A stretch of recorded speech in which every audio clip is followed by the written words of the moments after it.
রংপুর থেকে এই নিয়ে সবশেষ খবরাখবর জানাতে আমাদের সাথে যুক্ত হচ্ছেন ফখরুল শাহীন। ফখরুল শাহীন, যে 5 জনকে গ্রেপ্তার করা হয়েছে এরা মূলত কারা, তাদের পরিচয় পাওয়া গেছে কিনা? যেসব বাড়িতে হামলা চালানো হয়েছে সেসব বাড়ি মেরামতের কি ধরনের ব্যবস্থা নেওয়া হয়েছে?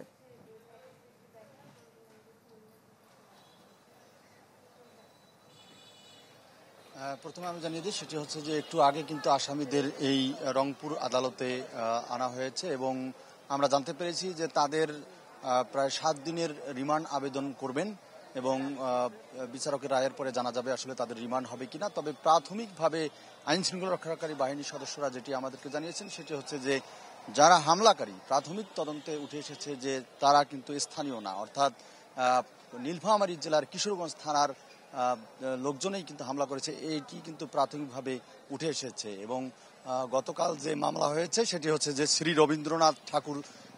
রবীন্দ্রনাথ রায় নামে একজন যে ভুক্তভোগী, তিনি বাদী হয়ে গঙ্গাছড়া থানায় মামলা করেছেন 1200 জনের নামে, অজ্ঞাত 1200 জনের নামে। এবং তার মধ্যে কিন্তু মামলার পরেই পুলিশ এবং সেনাবাহিনীর সদস্যরা অভিযানে নামেন এবং রাতের মধ্যে 5 জনকে গ্রেফতার করতে সক্ষম হন এবং বাকিদের গ্রেফতারে কিন্তু অভিযান অব্যাহত রয়েছে।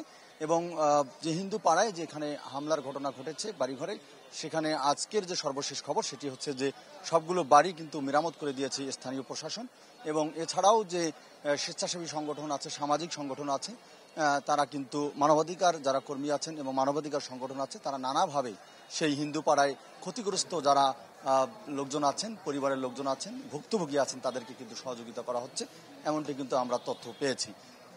এবং এই সর্বশেষ আসামিদের আসলে বিচারকের রায়ের পরে জানা যাবে তাদেরকে কারাগারে প্রেরণ করা হবে নাকি রিমান্ড দেওয়া হবে, সেটি জানা যাবে। তো এই ছিল এখানকার সর্বশেষ। জি ফখরুল শাহীন, আপনাকে ধন্যবাদ। রংপুর থেকে আমাদের সাথে যুক্ত হয়েছিলেন ফখরুল শাহীন।